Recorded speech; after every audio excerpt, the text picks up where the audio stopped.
윤석열 대통령은 정말 똑똑한 것 같습니다. 일단 사진을 볼까요? 좀 제가 이제 급하게 지금 영상을 만드는 건데 자막이 없어도 좀 양해 바라겠습니다. 일단 사진 및 그 자료들의 출처는 지금 이게 YTN 뉴스 톡보인데 자 확인을 시켜드릴게요. 자, 국회가 민주당이 과반수 이상이라서 사실상 윤석열 대통령은 힘을 못 써요. 그래서 부정선거 수사로 아예 판을 뒤집을 생각이 좀 있었던 것 같습니다. 부정선거 뭐죠? 4.15 총선이죠. 아니, 선관위를 압수수색하려면 자 보시죠. 계엄군 중앙선관위 과천 청사도 진입했다. 철수. 계엄군 중앙선관위 과천 청사도 진입했다가 이제 철수. 먼 박스를 들고 나오죠. 진입을 한 다음에 박스를 들고 나오는 겁니다. 자, 이게 뭘까요? 선거관리위원회 관련된 내용들이죠. 문서들. 근데 선거관리위원회를 압수수색하려면요, 그 어떤 법도 되게 통하지 않습니다. 까다로워요. 그럼 반드시 영장이 필요하거든요. 근데 그게 쉽습니까? 어렵죠. 그런데 재미있는 사실은 계엄령이 발동할 때는요, 영장 없이 압수수색이 가능합니다. 계엄령이 발동할 때는 대통령 최고 권한이죠. 그럼요, 압수수색이 가능합니다. 자, 여기 군인들이 상자 같은 거 다 가지고 나오잖아요. 이게 선관위 털어서 가지고 나온 거죠. 아마 이번에 발동한 계엄령이 하이 리스크였던 만큼 윤석열 대통령도 그만큼 확신이 있었기 때문에 이런 행동을 감행한 게 아닌가, 그런 생각이 듭니다.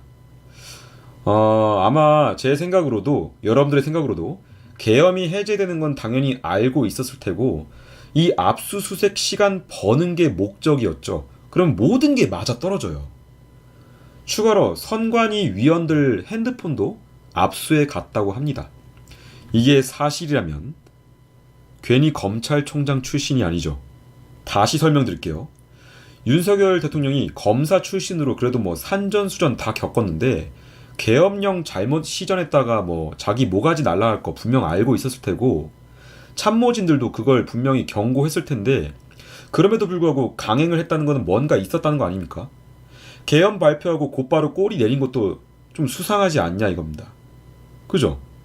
계엄을 발표하고 곧바로 꼬리 내린 것처럼 모양새 비춰주고 좀 이상하지 않습니까? 그래서 외신들에서는 뭐 부끄럽다, 그리고 뭐 수많은 사람들이 이게 우리나라 대통령이 하면서 부끄럽다라고 말을 하는데, 자 들어보세요.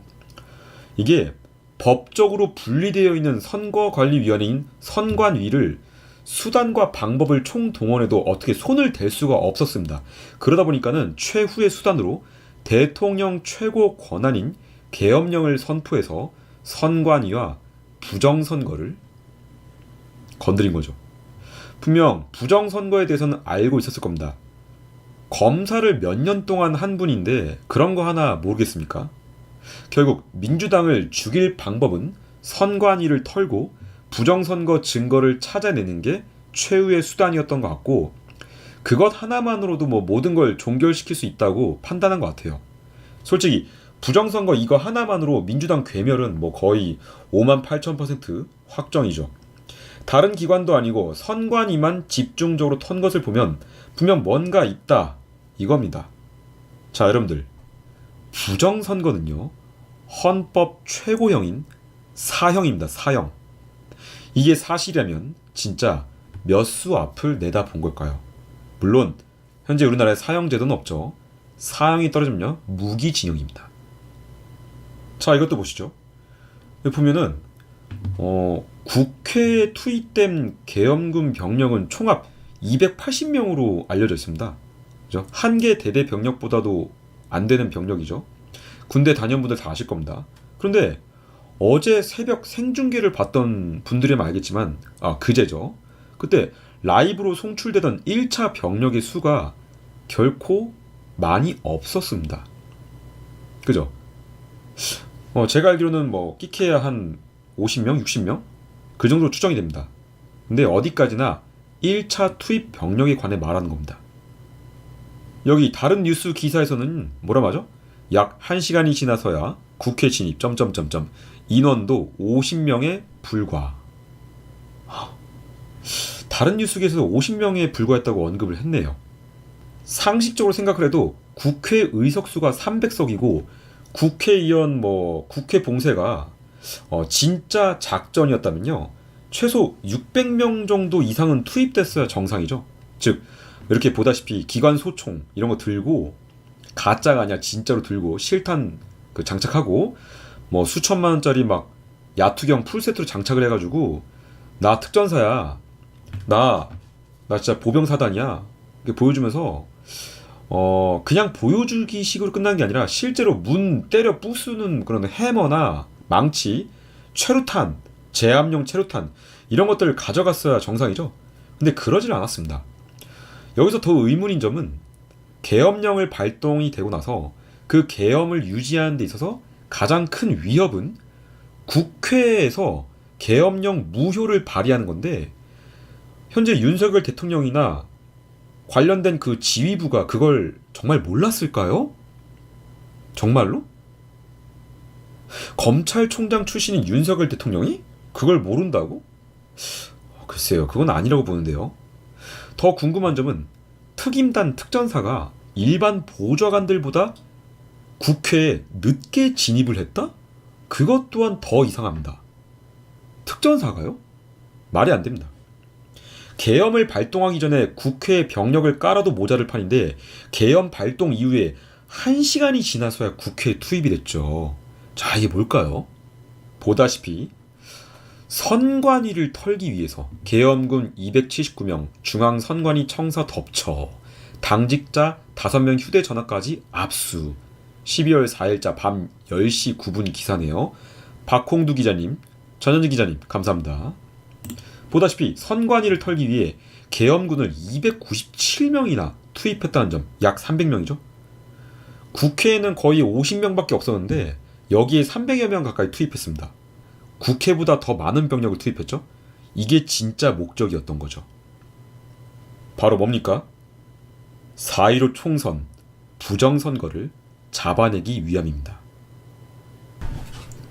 자, 여러분들 재밌는 거 하나 알려드릴게요.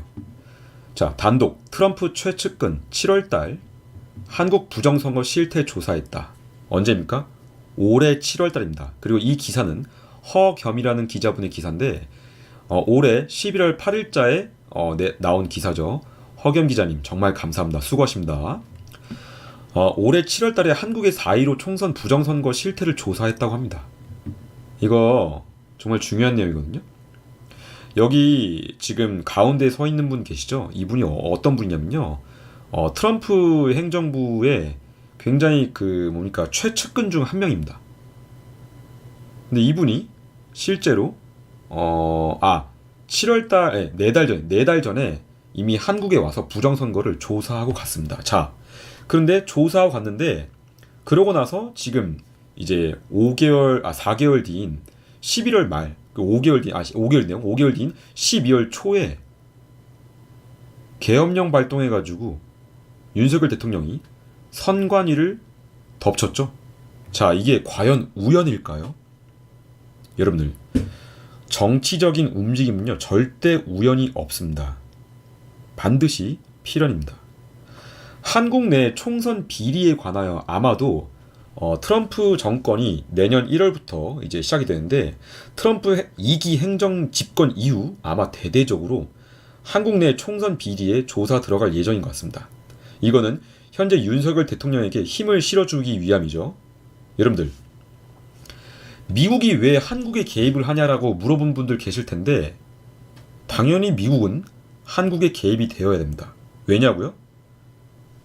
우리 대한민국은요 지정학적으로 아주 중요한 위치에 있습니다. 바로 위에 우리나라의 주적인 북한이 있고요. 북한군이 있죠. 그 위에 전 세계 공산화의 1등 공신이자 가장 위협적인 존재인 중국이 존재합니다. 그리고 우리 밑으로는요 누가 있죠? 일본이 있습니다. 일본은 누구와 연대합니까? 미국과 함께 연대를 하죠. 한미일 연대 이런 얘기 많이 들어보셨죠?